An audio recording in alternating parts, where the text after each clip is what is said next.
There is a part of you that doesn't want peace, not because you are broken or weak or morally deficient, but because the mind prefers the familiar over the unknown.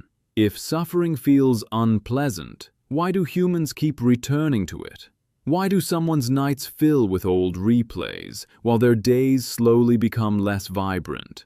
Why does a quiet room sometimes feel more dangerous than a crowded argument?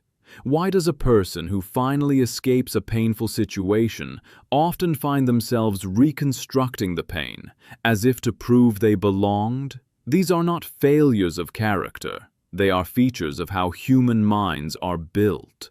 To understand this, we need to start with a very basic idea. The brain is a prediction machine. Its primary job is not to make you happy. It is to reduce uncertainty by predicting the next moment. Prediction saves energy. When the brain can predict the world, it can react faster, conserve resources, and avoid danger. Over time, repeated experiences, especially painful ones, become templates. The brain learns their texture, their timing, their triggers. Once something is predictable, it is easier to manage. Predictability is comforting, not because the experience is pleasant, but because knowing what will happen next reduces existential alarm. So if your life has been shaped by chaos, loud emotions, or instability, your mind learns the rhythm of suffering. When quiet arrives, the brain lacks a template. Silence becomes data it cannot interpret, and a brain that cannot interpret a situation flags it as potential threat. The solution the mind manufactures is noise, rumination, imagined problems, emotional reactivity, not because you want to suffer, but because your nervous system wants a predictable pattern. There is a second mechanism at work: conditioning. Emotional conditioning works much like Pavlov's experiments, but subtler. If, over years, your emotional environment pairs stress with attention, care, or identity, your nervous system adapts. Stress hormones become familiar chemicals the body expects. Cortisol rhythms can align with a habitual mode of functioning. When the brain and body are synchronized to operate under a certain arousal level, calm can feel like malfunction. You might notice this as a bodily restlessness, a tightness in the chest, a shallow breath, a low ache whenever life becomes easier. Your body says, something is off. It does not know how to rest in safety because it has rarely been asked to. This is one reason trauma survivors often report feeling unsafe in safe settings. Not because the present is dangerous, but because the nervous system has learned that safety does not match its internal map. There is also a social layer to the problem. Suffering is often visible in ways that calm is not. When you are visibly struggling, people notice you. You receive explanations from friends, emotional labor from loved ones, stories that validate your identity. Pain can become a social currency. It invites empathy, closeness, and meaning. If pain has historically been a route to connection, the mind learns to maintain it. Letting go of suffering then risks social invisibility. Who will notice you if there is nothing dramatic to talk about? Who will identify with the version of you who no longer needs rescue? For many, pain provides a narrative, a coherent story that explains difficulty, identity, and belonging. Trading that narrative for a blank slate is terrifying. There is a cognitive side as well. Biases and heuristics, the mental shortcuts we all use, favor familiar patterns. Confirmation bias nudges us to find evidence that supports our internal story. If you believe you're unlucky, you will notice the times you were unlucky and forget the times you were not. Availability bias makes dramatic memories easier to recall. Rumination then loops the same memories into a pattern that feels convincingly real. This looping strengthens neural pathways. The more a thought pattern repeats, the easier it becomes. So the mind does not only prefer pain because of biology or social reward, it prefers pain because cognition makes it efficient to do so. Repeating the same sorrow is energetically cheaper than building a new mental map for contentment. Now, let's talk about identity. Identity is the story you tell yourself about who you are. When suffering has been a consistent part of your life, it can be woven into identity. You are the strong one who survived. You are the one who always bears the burden. These are meaningful identities. They offer coherence. Leaving suffering behind does not only mean finding better circumstances, it often means losing a piece of who you are. Identity change is terrifying because it involves existential reorientation. Remember, the mind does not separate story from survival. A predictable story, even if painful, reduces the feeling of threat. There are also biochemical rewards that complicate things. Pain, paradoxically, can be paired with neurochemical reinforcement. Think of self-sabotaging behaviors that end in catharsis. After a painful episode, the release can be accompanied by a neurochemical shift, a brief sense of relief or clarity or release. This pattern, when repeated, creates a crude reinforcement schedule. Not all suffering is rewarding, but the end state sometimes carries enough relief to become a loose reward. This is not to romanticize pain. It is to explain that the brain's reinforcement systems are not wired solely for pleasure. They are wired for the resolution of tension. If pain reliably leads to a recognizable resolution, the brain marks the sequence as effective.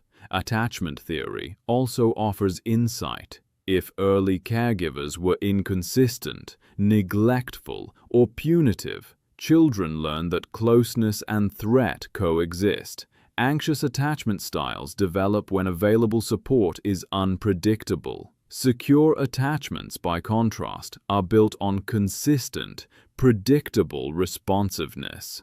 In an anxious attachment pattern, intense emotions are the currency of connection. The mind learns to escalate or maintain distress to solicit attention. So, adulthood can carry these patterns forward, even in relationships that are objectively safe. The result: a person may stay in a relationship that harms them because the relational signals match the internal model of how connection is earned. Learned helplessness is another relevant idea. After repeated attempts to change an intolerable situation end in failure, the organism may stop trying. The world becomes perceived as uncontrollable, and resignation follows. This resignation can look like a preference for suffering, but it is actually a cognitive strategy to reduce further harm when effort seems pointless. Learned helplessness can appear as passivity, but it is a survival strategy against unpredictability. If trying to change only produced worse outcomes in the past, the mind's best move is to conserve energy and avoid escalation. Now, consider the role of culture and meaning. Some cultures have narratives that ennoble suffering, framing it as formative, purifying, or redemptive. When culture rewards endurance, suffering becomes morally meaningful. This cultural scaffolding can reinforce the individual mind's preference for pain. Even in cultures that do not explicitly praise suffering, family myths and personal narratives can create meaning around endurance. Look how much she sacrificed. That's how our family survives. These stories embed suffering into a moral framework, making it harder to release. Practical examples help make these patterns concrete. Imagine a woman who grew up in a household where anger and drama were the norm.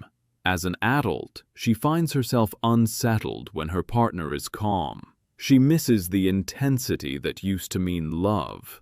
Without drama, she fears the relationship is failing. She may provoke arguments unconsciously, not because she desires suffering, rather because intensity maps to intimacy in her internal model. Or a man who lost a job but found identity in the struggle of earning it back. When he finally achieves stability, he feels meaningless. He sabotages success by returning to risky behaviors. The mind treats the process of struggle as identity. Or think of someone who, after a period of illness, finds that the attention and care they received made them feel visible. After recovery, their social world shifts and loneliness rises. They might recreate symptoms subconsciously to regain visibility. These are common human stories, hidden inside everyday life. So how does change begin? Not with force, not with platitudes, with interruption and curiosity. First, awareness. Naming the pattern reduces its automaticity. That voice in your head that nudges you toward a familiar pain is easier to recognize when you give it a name. The familiar pattern, the protective part, the conditioned response. Second, small experiments. Because the brain prefers predictable scripts, changing the script requires gentle testing. Short, low-risk steps that produce alternative predictable outcomes help the brain rewrite expectations. If the mind can learn that calm can be reliably safe, the template updates. Third, social scaffolding. Because pain often secures attention, replacement of that social function is important. Trusted people, quiet presence, consistent small acknowledgments. These provide new social maps where calm is noticed. Fourth, somatic regulation. The body must learn a new baseline. Breathwork, pacing, safe movement, and practices that regulate the autonomic nervous system help the body experience safety. If the body calms, the mind follows. Fifth, narrative revision. Construct a new story that includes the past, but does not make pain central. This can be subtle. I survived, and now I experiment with quiet. Ownership of a different narrative weakens the compulsion to recreate old plots. There will be setbacks. This is not linear work. The brain's habits have been reinforced by years of repetition, social feedback, and biological adaptation. Expect the mind to test the new patterns. It will create small alarms, and sometimes it will escalate old behaviors to verify the new environment. When this happens, curiosity is your tool. Observe the reaction without shame. Note what triggered it, and treat it as data. Shame strengthens the old loop. Shame says, there is something wrong with you for wanting to change. Curiosity says, what data just occurred? What does the nervous system fear? It helps to learn the language of internal parts. Many therapeutic models use the metaphor of parts, the protective part, the critic, the anxious child, labeling a protective impulse as the part trying to keep you known creates distance. Distance creates choice. Choice is the opposite of automaticity. Finally, an essential point. Awareness does not require immediate action. Understanding that a part of you prefers suffering is not an invitation to self-flagellation. It is a permission to observe without urgency. This is a quieter revolution. It is not about forcing a happier self into existence overnight. It is about slowly widening the circle of safety in which the mind can rehearse new responses.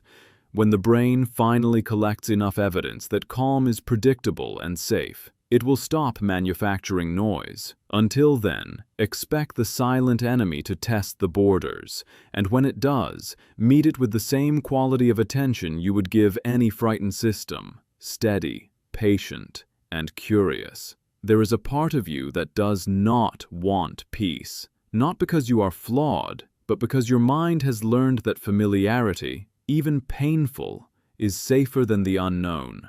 Naming it, witnessing it, and slowly offering alternatives are the ways the silent enemy loses its power. Once you notice this, you will start seeing the pattern everywhere, not as a condemnation, but as a map. The map is not the territory. It is only a guide to begin. The mind prefers what is familiar. Understanding it is how you take back control. Subscribe if you want to keep mapping it, and if this resonated, support the work.